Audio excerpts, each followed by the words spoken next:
तो हेलो दोस्तों, कैसे हो आप लोग और स्वागत है आप लोगों का लिटरेरी सिनॉप्सिस यूट्यूब चैनल में। तो यार, आज की इस वीडियो में हम लोग एक बहुत ही इंपॉर्टेंट टॉपिक को डिस्कस करेंगे जिसका नाम है प्री राफेलाइट पोएट्री, और जिसे प्री राफेलाइट मूवमेंट या फिर प्री राफेलाइट ब्रदरहुड भी कहा जाता है। तो यार, कुछ लोगों को तो ये प्री राफेलाइट नाम सुनकर ही डर लगने लगता है कि पता नहीं ये कितना टफ टॉपिक होगा, लेकिन यार ऐसा बिल्कुल भी नहीं है। तो बस आप लोग इस वीडियो को पूरा देखना और आपके लिए ये टॉपिक सबसे ज़्यादा आसान हो जाएगा। और हाँ यार, आपको इस वीडियो का कंप्लीट नोट्स भी डिस्क्रिप्शन बॉक्स में मिल जाएगा, तो आप वहाँ से उसे डाउनलोड भी कर सकते हैं। तो अब आते हैं मुद्दे की बात पर। तो यार, सबसे पहले तो हम लोग प्री राफेलाइट को समझ लेते हैं कि आखिर ये होता क्या है। तो यार, प्री का मतलब तो हम सब लोग जानते हैं कि प्री का मतलब होता है किसी चीज़ के पहले। लेकिन ये जो राफेलाइट वर्ड है ना दोस्तों, ये आया है राफेल वर्ड से। तो राफेल अर्ली 16 सेंचुरी का एक इटालियन पेंटर था जो कि अपने टाइम का एक काफ़ी ज़्यादा फेमस पेंटर हुआ करता था। अब यार, जो राफेल के पहले वाला पीरियड था ना, उस टाइम जो भी पोएट्री या पेंटिंग वगैरह होता था वो एकदम सिंपल, रियलिस्टिक और नेचर से रिलेटेड हुआ करता था। यानी कि उस टाइम का जो भी पेंटिंग या पोएट्री होता था वो नेचर और नेचुरल ब्यूटी पर बेस्ड होता था। लेकिन यार, जो राफेल का टाइम पीरियड था ना, या फिर जो राफेल के बाद वाला टाइम पीरियड था, उसमें इंडस्ट्रियलाइजेशन वगैरह काफ़ी तेज़ी से बढ़ने लगा था, जिसके कारण जो भी इस टाइम का पेंटिंग या पोएट्री वगैरह था वो भी काफ़ी ज़्यादा मटेरियलिस्टिक और आर्टिफिशियल होने लगा था। तो इन्हीं सब चीज़ों को देखते हुए कुछ मिड 19 सेंचुरी के विक्टोरियन पोएट्स और पेंटर्स मूवमेंट स्टार्ट कर दिए थे, क्योंकि इन लोगों का कहना था कि जो पोएट्री और पेंटिंग है वो सिंपल, रियलिस्टिक और नेचर पर बेस्ड होना चाहिए, ना कि मटेरियलिस्टिक एंड आर्टिफिशियल। यानी कि ये जो पोएट्स और पेंटर्स थे ना दोस्तों, ये लोग राफेल के पहले वाले टाइम पीरियड के पोएट्री एंड पेंटिंग को फेवर किया करते थे, जिसके कारण इन्हें प्री राफेलाइट कहा जाता है।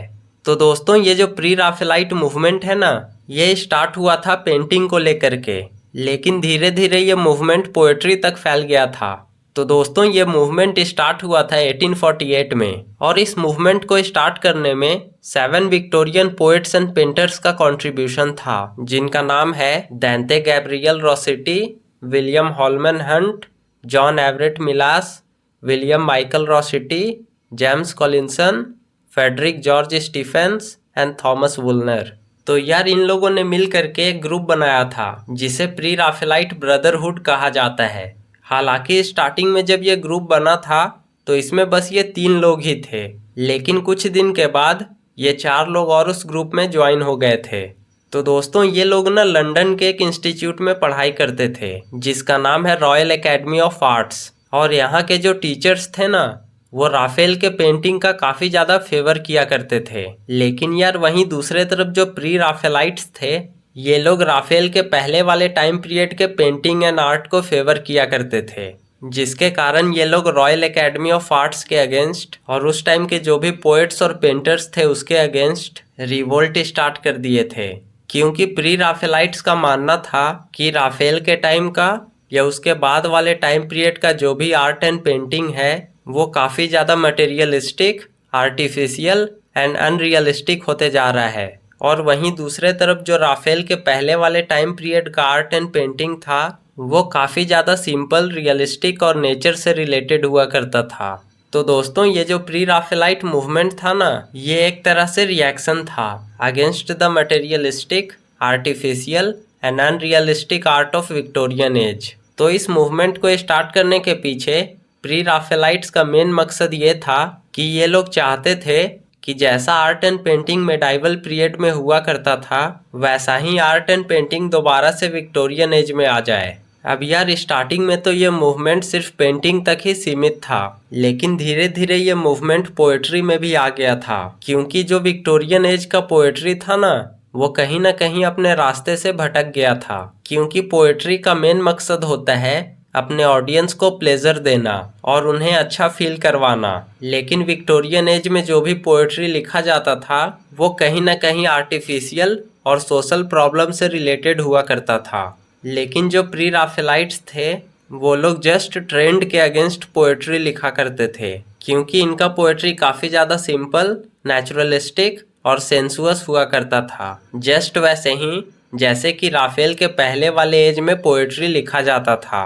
तो दोस्तों इन लोगों ने अपने आइडियाज़ को पब्लिक तक पहुंचाने के लिए एक मैगजीन पब्लिश करवाए थे जिसका नाम है द जर्म। हालांकि दोस्तों ये मूवमेंट ज़्यादा दिन तक चल नहीं पाया था क्योंकि जो प्री राफेलाइट का 7 लोगों का ग्रुप था वो धीरे धीरे करके टूटने लगा था और जो भी उस टाइम के पोएट्स एंड पेंटर्स थे वो भी इनका क्रिटिसाइज करने लगे थे। एंड फिर ये प्री राफेलाइट मूवमेंट धीरे धीरे करके ख़त्म हो गया था। तो दोस्तों ये तो हो गया प्री राफेलाइट मूवमेंट के बारे में। तो अब हम लोग प्री राफेलाइट पोएट्री के कुछ कैरेक्टरिस्टिक फीचर्स को देख लेते हैं। तो फर्स्ट पॉइंट है ब्रेक विथ ट्रेडिशन। तो जो प्री राफेलाइट्स थे ना वो लोग ट्रेडिशन के अगेंस्ट जाकर पोएट्री लिखा करते थे क्योंकि उस टाइम ट्रेंड चल रहा था सोशल एंड पॉलिटिकल प्रॉब्लम से रिलेटेड पोएट्री लिखने का। लेकिन जो प्री राफेलाइट्स थे वो लोग को ये सब ट्रेंड से कोई मतलब नहीं था और ये लोग अपना एक अलग ही दुनिया बनाए हुए थे और ये लोग अपने पोएट्री में ज़्यादातर नेचर और उसके ब्यूटी के बारे में लिखा करते थे। अब नेक्स्ट पॉइंट है रिटर्न टू मेडाइवलिज्म। तो जो प्री राफेलाइट्स थे वो लोग मेडाइवल पीरियड के पोएट्री एंड पेंटिंग को फॉलो किया करते थे और उसी से इंस्पायर्ड होकर ये लोग पोएट्री लिखा करते थे। तो मेडाइवल पीरियड के पोएट्री में ज़्यादातर एडवेंचर एंड हीरोइज्म को दिखाया जाता था। तो ये लोग भी इन्हीं सब चीज़ों से इंस्पायर्ड होकर अपना पोएट्री लिखा करते थे। अब नेक्स्ट पॉइंट है reaction against art for life sake. तो यार जो भी उस टाइम के विक्टोरियन पोएट्स थे ना वो लोग आर्ट को यूज़ करते थे लोगों के ऑर्डिनरी प्रॉब्लम्स को सॉल्व करने के लिए क्योंकि जो भी उनका पोएट्री होता था वो ज़्यादातर उस टाइम के सोशल एंड पॉलिटिकल प्रॉब्लम से रिलेटेड होता था। और वहीं दूसरे तरफ जो प्री राफेलाइट्स थे उनका मानना था कि जो पोएट्री है उसका काम है अपने ऑडियंस को प्लेजर देना और उन्हें अच्छा फील करवाना, ना कि सोशल प्रॉब्लम्स को सॉल्व करना और लोगों को मोरालिटी सिखाना। तो जो प्री राफेलाइट्स थे वो लोग आर्ट फॉर आर्ट सेक पर बिलीव करते थे, ना कि आर्ट फॉर लाइफ सेक पर। अब लास्ट पॉइंट है विजुअल प्रेजेंटेशन। तो जो प्री राफेलाइट्स थे वो लोग अपने पोएट्री में इमेजेस का काफ़ी ज़्यादा यूज़ किया करते थे। अब इमेजेस यूज़ करने का ये मतलब नहीं है कि वो लोग अपने पोएट्री में पिक्चर्स ड्रॉ कर दिया करते थे, बल्कि इमेजेस का ये मतलब है कि वो लोग अपने पोएट्री में ऐसे वर्ड्स का यूज़ किया करते थे कि रीडर्स के माइंड में उस चीज़ का इमेज बन सके। तो दोस्तों ये तो हो गया प्री राफेलाइट पोएट्री का कुछ इंपॉर्टेंट फीचर्स। तो अब हम लोग प्री राफेलाइट के मेंबर्स के बारे में जान लेते हैं। तो फर्स्ट मेंबर हैं दांते गैब्रियल रोसिटी। तो इनका जन्म हुआ था 12 मई 1828 को और इनका डेथ हुआ था 9 अप्रैल 1882 को। तो दोस्तों ये एक इंग्लिश पोएट और पेंटर थे और इन्हें प्री राफेलाइट मूवमेंट का फाउंडर भी कहा जाता है क्योंकि इन्होंने ही 1848 में William Holman Hunt and John Everett Millais के साथ मिलकर इस मूवमेंट को स्टार्ट किए थे। तो इनका कुछ फेमस पोएम्स है जैसे कि the Blessed Damozel, Sister Helen, the Portrait etcetera. अब नेक्स्ट मेंबर हैं विलियम हॉलमैन हंट। तो इनका जन्म हुआ था 2 अप्रैल 1827 को और इनका डेथ हुआ था 7 सितंबर 1910 को। तो दोस्तों ये एक इंग्लिश पेंटर थे और इन्होंने बहुत सारे फेमस पेंटिंग्स को बनाया है जैसे कि the light of the world, the shadow of death, the awakening conscience etcetera. अब नेक्स्ट मेंबर हैं जॉन एवरेट मिलास। तो दोस्तों इनका जन्म हुआ था 8 जून 1829 को और इनका डेथ हुआ था 13 अगस्त 1896 को। तो ये भी एक पेंटर ही थे और एक प्रोमिनेंट मेंबर थे प्री राफेलाइट ब्रदरहुड का। तो दोस्तों इनका भी कुछ फेमस पेंटिंग्स है जैसे कि Ophelia, autumn leaves, Isabella, the blind girl and Christ in the house of his parents. अब नेक्स्ट मेंबर हैं विलियम माइकल रोसिटी। तो इनका जन्म हुआ था 25 सितंबर 1829 को और इनका डेथ हुआ था 5 फरवरी 1919 को और ये एक इंग्लिश राइटर एंड क्रिटिक थे। तो दोस्तों ये जो विलियम माइकल रोसिटी थे ना ये डीजी रोसिटी के भाई थे। अब नेक्स्ट मेंबर हैं एक इंग्लिश पेंटर जिनका नाम है जेम्स कॉलिंसन। तो इनका जन्म हुआ था 9 मई 1825 को और इनका डेथ हुआ था 24 जनवरी 1881 को। तो इन्होंने भी काफ़ी सारी फेमस पेंटिंग्स बनाई थी जैसे कि the Holi family, the empty purse etcetera.